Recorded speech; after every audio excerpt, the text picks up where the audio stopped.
कहानी की शुरुआत होती है साल 2600 बीसी से, जहां पर हमें खंदक राज्य दिखाया जाता है और इस राज्य के राजा का नाम था राजा अख्तौन, जो कि काली शक्तियों को हासिल करके हमेशा हमेशा के लिए अमर होना चाहता था।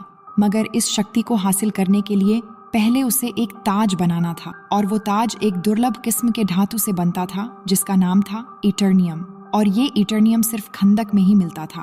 अब उस धातु को पाने के लिए अख्तौन अपने राज्य के लोगों को ही गुलाम बना लेता है और पूरी प्रजा को हर जगह खुदाई का काम करवाने लगता है। अब एक दिन ऐसा आता है जब एक बूढ़े आदमी को खुदाई के दौरान वो धातु मिल जाता है, लेकिन वो शख्स किसी को इस बारे में ना बताकर उसे छुपाकर भागने लगता है।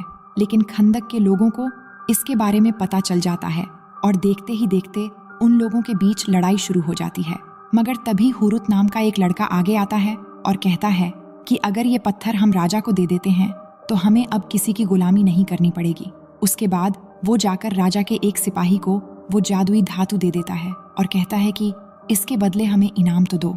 मगर वो सिपाही उस आदमी को अपने साथ पहाड़ी की चट्टान पर ले जाकर वहीं पर उसको जान से मार देता है। ये सब देखकर वो लड़का जिसने लोगों की लड़ाई रुकवाई थी, वो उस सैनिक से वो इटर्नियम छीनकर एक ऊंची जगह पर खड़ा हो जाता, जहां खड़े होकर वो अपने राज्य के लोगों को इटर्नियम दिखाता है, जिसके बाद से सभी लोग उस लड़के को ही अपने मसीहा की तरह मानने लगते हैं। अब अगले दिन राजा के आदेश पर उस लड़के को सबके सामने जान से मारा जाना था, क्योंकि उसने राजा के खिलाफ बगावत करने की कोशिश की थी। लेकिन हुरुत अपनी जान की परवाह न करते हुए अपने लोगों के बारे में सोचता है, और ऐसे ही साफ दिल वाले लोगों को पृथ्वी के रखवाले जादूगर पसंद किया करते थे। लेकिन उसकी गर्दन पर तलवार चलाने से पहले ही वो अचानक से कहीं गायब हो जाता है।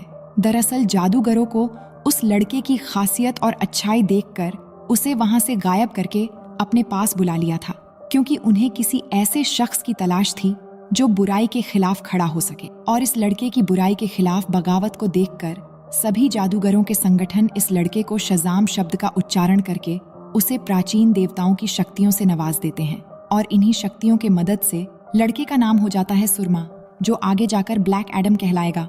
वहीं दूसरी तरफ अख्तौन ने भी इटर्नियम धातु से अपने लिए वो खास तरह का ताज बनवाकर तैयार कर चुका था, जिसे पहनकर वो काली शक्तियों को पा सकता था। मगर उससे पहले सुरमा उसे खत्म करने राजमहल आता है, और राजा अख्तौन भी उस ताज की शैतानी शक्तियों का इस्तेमाल करता है। लेकिन सुरमा की देवीय शक्तियों के मुकाबले में राजा अख्तौन की शक्तियां नाकाम हो जाती हैं, और सुरमा के देवीय शक्तियों के एक जोरदार धमाके के साथ राजा अख्तौन और उसका पूरा राज्य का विनाश हो जाता है। उसके बाद जादूगरों ने उस ताज को कहीं छुपा दिया ताकि ये कभी किसी इंसान के हाथ ना लगे, और सुरमा के बारे में इसके बाद से कभी किसी ने नहीं सुना। अब इसके बाद इस कहानी की सीन बदलकर 5000 साल बाद प्रेजेंट टाइम में आती है, जहां खंदक शहर अभी काफी एडवांस हो चुका है। लेकिन एक गैंग ने पूरे तरीके से इस शहर पर कब्जा किया होता है, जो लोगों पे जुल्म कर रहे हैं, लूट मार कर रहे हैं, और पूरी तरह से इस शहर को कंट्रोल में कर रखा है। असल में इस गैंग का एक ही मकसद था उस ताज को तलाश करना, जिसको राजा अख्तौन ने 5000 साल पहले बनाया था, जो अभी भी कहीं ना कहीं इसी शहर में ही दफन है। अब हम एक लड़की को देखते हैं जिसका नाम है एड्रियाना। वो भी इसी ताज को ढूंढ रही होती है। ये लड़की पुरानी चीजों को ढूंढने में काफी एक्सपर्ट है, क्योंकि ये एक आर्कियोलॉजिस्ट है और हिस्ट्री की बहुत सी अनोखी चीजों के बारे में ये जानती है। तो ये लड़की अपने कुछ साथी, जिनका नाम करीम, इश्मेल और सलीम है, उनके साथ एक गुफा में जाती है, जहाँ पे काफी कोशिशों के बाद इसको वो ताज मिल भी जाती है। और उसके साथी इसी बात को लेकर खुश हो ही रहे होते हैं। तभी वहाँ पर गन लेकर कुछ गार्ड्स आ जाते हैं, जो एड्रियाना के लोगों को पकड़ लेते हैं। लेकिन यहाँ हमें पता चलता है कि एड्रियाना का ही एक साथी, जिसका नाम इश्मेल है, वो उसी गैंग के साथ मिला हुआ है जिसने पूरे शहर पर कब्जा कर रखा है, और ये सब गार्ड्स भी उसी के हैं। अब ये सभी गार्ड्स एड्रियाना और उसके लोगों की तरफ गन पॉइंट करते हैं और कहते हैं कि एड्रियाना, हमें तुम वो ताज दे दो। तभी एड्रियाना नीचे देखती है जहाँ पे पुरानी भाषा में कुछ लिखा हुआ था।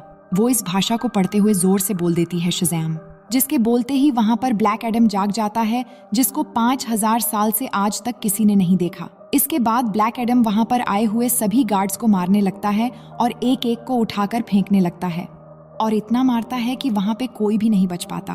और इश्मेल, जो उन गार्ड्स के साथ मिला हुआ था, वो वहाँ पे मरने का नाटक करता है, इसलिए उसकी जान यहाँ पे बच जाती है। अब क्योंकि एड्रियाना ने ब्लैक एडम को फिर से जगाया होता है, इसलिए वो उसे कुछ भी नहीं करता। अभी ब्लैक एडम वहीं पर होता है कि उस गैंग के कुछ और लोग भी आ जाते हैं और उस पर एक स्पेशल वेपन से अटैक करते हैं। ये वेपन उसी इटर्नियम मटेरियल से बना होता है जिसकी मदद से वो ताज भी बना था। और जैसे ही ये रॉकेट मिसाइल ब्लैक एडम को लगता है तो उसे चोट लग जाती है, जिसके बाद ब्लैक एडम उसे मारने वाले गुंडे की तो जान ले लेता है, लेकिन उस रॉकेट मिसाइल के लगने की वजह से वो खुद भी बेहोश हो जाता है। तो हमें यहाँ पे ये पता चलता है कि इटर्नियम एक ऐसा मटेरियल है जो ब्लैक एडम की कमजोरी है और इसी मटेरियल से ब्लैक एडम को मारा भी जा सकता है। ये देखते हुए एड्रियाना काफी परेशान हो जाती है और वो ब्लैक एडम को अपने घर ले जाती है, जिसके बाद जैसे ही ब्लैक एडम को होश आता है तो वो